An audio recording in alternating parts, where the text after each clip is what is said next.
Welcome back to Les Schwab Tire Center's Outdoor GPS. Now it's real time, sponsored by the Mill Casino.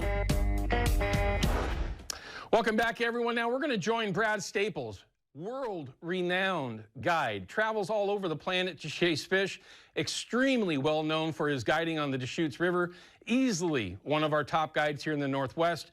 First things first, Brad, thanks for spending a couple of minutes with us for the first time here on Outdoor GPS. We appreciate that.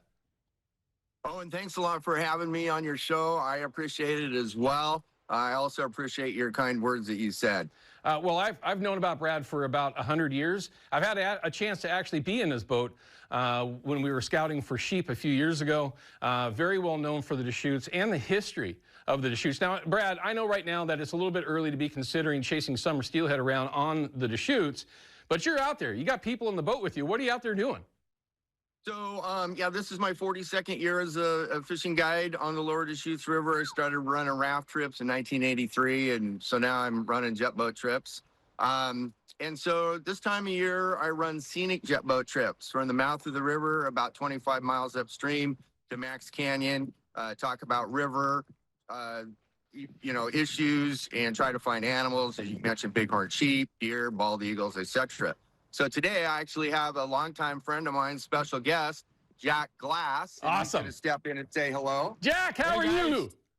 Oh, great. I'll do an annual trip with Brad just to come enjoy the Deschutes. It's such a world-class area. It's way smarter to go with somebody who really knows it better than I do. Yeah, you don't want to go blowing your shoe off when you don't need to. No, it's expensive. So you go with somebody who really knows the river as well as Brad. He's been a 40-year friend. You know, we're 40-year guides. We've been around a while. Yeah, no, that's great to see. Jack, it's great to see you, sir. Brad, Yep. So when you take your clients up on these scenic trips, like you mentioned, there's a lot of history on the Deschutes, let alone the fishing history, but going back into the logs of the state itself. Give us just a quick rundown of what it is that you talk about with your clients when you're doing these trips. Well, I briefly mentioned just, did we go away? Sorry. Okay. Something happened there. Are we still on? Yep, we are. Sorry about that. So yeah, I just talk, about the history of the river, the origin, is 265 miles long. And, sorry, somebody's trying to call me at the wrong time. And, the railroad that started in 1906, went all the way to 1909. The rapids, the way they are. There's a water issue going on. Some of you might know about that. Portland General Electric changed the operation of their hydro project 2009. We can talk about that at another time, another show.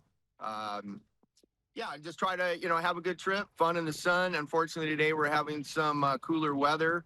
And but we're doing the best we can. Yeah, well, even with the overcast weather, Brad, you know this, you travel the planet. It's one of the most beautiful places there is. There's no question about that. And it's also one of the greatest fisheries that we've had here in the Northwest for a millennia, forever. And he mentioned it quickly. Things have changed for a number of different reasons, let alone water conditions, this and that.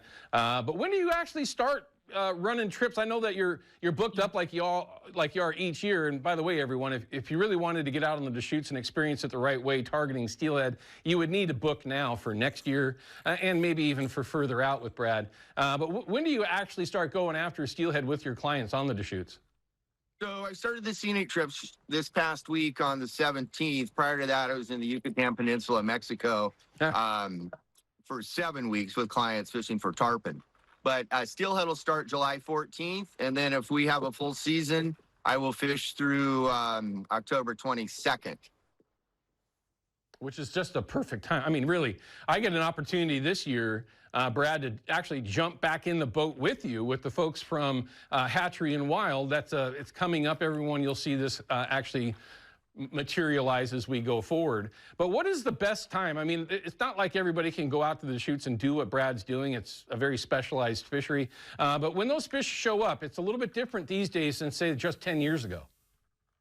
Yeah, and so I've had some really good days in July, and I've had some really good days in October. Last year, I also finished at about October 22nd, and I had 6 clients using lures, and I can't remember exactly how many we hooked, but I think we probably landed 4 or 5 in the boat. You know, for my last day, last year I started the same day. It was a Monday. I think it was the 13th of July, and I think we maybe landed 2 or 3 fish that day.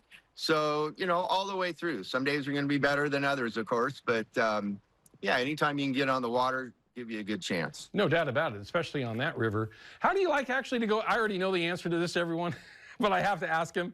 How do you like to utilize different baits, different ways, techniques that you can fish for? On the Deschutes, everyone, you can't fish from a boat. It's bank angling only. They use the boat to get there, get to the locations. But what's your favorite way to have your clients actually fish for steelhead in that July, August, September timeframe? Yeah, and so out of my 80-day season, I have 4 that are fly only. So it's majority of it is lure trips. I have a lot of corporate groups, and so I take people that have never held a fishing rod in their hand, do the best I can to help them land a steelhead, get a nice photo of that so they have that stuck in their memory bank. But so I cast spinners. I use Blue Fox spinners, tadpoles, which of course you can't get anymore. I have a collection of those. And so we cast the spinners and the plugs. And then some people have called me side planer Brad. So I fish with side planers quite a bit. And I like to use 3.5 mag lips behind the side planers. So he can accommodate everyone if you get that opportunity, everyone, to get out there on the water with him. Again, it's one of those things, a lot like some of our other guides, where you have to book a year or so in advance to get out there with them. But it is well worth it if you have that opportunity. Now, Brad, I'd like to be able to get you back on again here when we kick off this contest with Hatchery and Wild, a fishing trip with yourself. I'll be in the boat. There'll be others that'll be in the boat with us, and of course the winners. But is it going to be easier or harder to get you as we go forward? Well, let's just see what date works for everybody, and I'll do the best I can to make it happen. Well, I appreciate you spending a few minutes with us, and really to actually get you on my show after 17 years with Outdoor GPS. This is the first. I'm super glad to get you on. And if you ever had that opportunity to fish with them, no matter what part of the planet it might be, the Deschutes, of course, take advantage of that with Brad Staples, again, from Brad Staples Fishing. But Brad, I look forward to seeing you here in about a month or so.